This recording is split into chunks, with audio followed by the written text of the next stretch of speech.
with the existence of open universities and all, perspective to the education has changed totally. What is your opinion on this aspect? You mean the open university system Yeah. and its contribution? Yes. See, open universities came into existence at a particular point in time. Traditionally, we have the impression that education can be offered only in the classrooms, only through campus based institutions like colleges, universities and all. And that has been there for a number of centuries and millennia. But with the advancement in communication means, technology and greater mobility of people, then certain things came to the notice of educational providers when they thought that you can move away from the campuses. In other words, you do not have to have four walls of a classroom to offer education. And the history of open education itself is very interesting. Originally, it started with Isaac Pitman, who was a teacher who was teaching shorthand to his students. He tried the postal mode of education by just sticking a penny post and sending the lessons to the shorthand learning students. Then gradually it became so popular, then other institutions, educational institutions also came into this scenario. Then sometime in the later part of the 19th century, London University started offering correspondence education to those people who could not go to the regular colleges. And then because of the two world wars and a number of social upheavals, there were groups of people, soldiers, refugees who needed education, and they had to get some kind of education which was not available in institutions like the colleges and universities. Correspondence mode of education became the real alternative.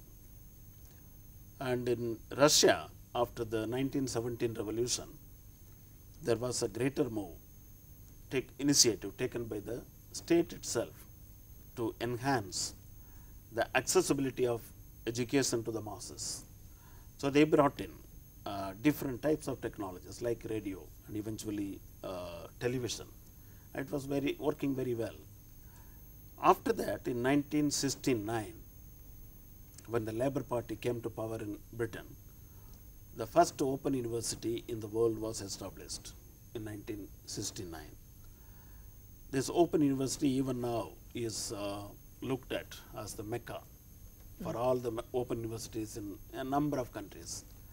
They experimented very successfully with a new type of learning materials in print, and then bringing in BBC radio and the BBC television as effective agencies to broadcast lessons. To communicate the students. To communicate with the students. Okay. And it became an instant success. Inspired by the success of the Open University in UK, then number of other open universities were established all over the world. In 1974, the German Open University came into existence. In the same year, Pakistan started its own open university, Allama Iqbal Open University. And in India, a working group under the chairmanship of G. Parthasarathi submitted a report to start a national open university in Delhi. But it took quite some time till the first open university was started in Andhra Pradesh in 1982, when the film star turned politician N.T. Ramarao became the chief minister. And Professor Ram Reddy was the first vice chancellor of that university.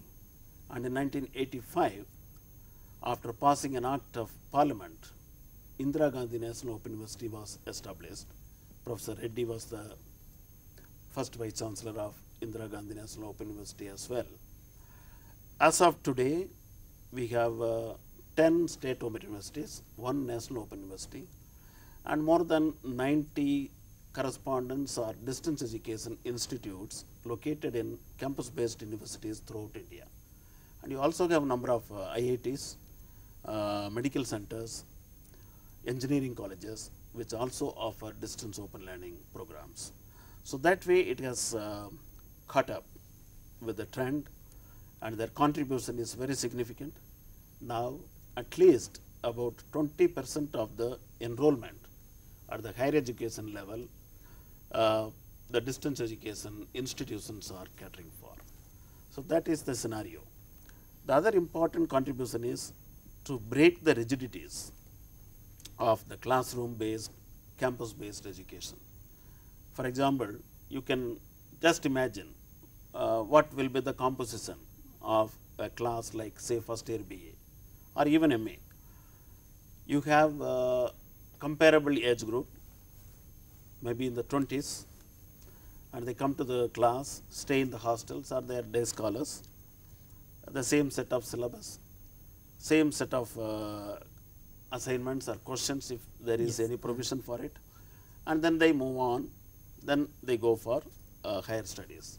In the open university system, this kind of temporal and spatial restriction is broken. You can remain wherever you are and still you can pursue your education. For that, specific arrangements have to be made. The age factor, gender factor, all these get really balanced in some way. At least the opportunities are provided for. You know, the traditional society like ours, even the most brilliant girl after getting married, she may not be allowed to continue her studies. Yes. Or if for some reason a brilliant student could not go to the college and ends up with some kind of job at a low level, that student will not be allowed to go for further studies in the normal course.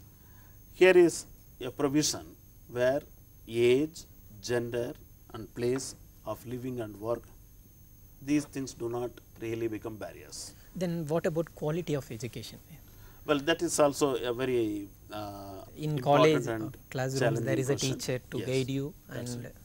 That's right. Well, in a classroom or in a college or university, you have the teachers to help the students. But what is the performance rate? If you look at the performance rate, I think hardly 40 to 50% they pass out. The rest, either they don't complete or they become dropouts. Now, that doesn't really guarantee 100% success. And even if you have high pass rate, how many of them really become first class holders, degree holders? Very few. Now, if you take that as a norm, in distance open learning, what determines ultimately the quality is the kind of content that you provide, and the way the students master the content, and the way they use the content in their own life or work experiences. If you look at the experiences, the best of the distance teaching institutions, they look for anywhere between 30 to 40% success rate, because the clientele are very different. And here you also give lot of time. There is a lot of flexibility. A degree course which you have to complete in 3 years, here you can complete in 8 years or 5 years, depending on the level. Now this flexibility. then understanding of learning is also changing. Yeah, because here most of them are adult learners, and they know what they really want. Okay. And with minimum interference, let me put it that way, minimum interference from the teacher, they can learn on their own. So it becomes more of a self-directed learning, self-learning rather than spoon feeding. Okay. And whatever is learnt on their own, I think the students master the content much better than what they learn only to vomit or only to reproduce in an examination. After writing the examination, they may forget everything. Yes. Here is a situation where you can relate what you read and what you learn with your own life experience. I think that will contribute to the quality. Quality as such, I mean, there are studies available, Yes. quality does not differ much.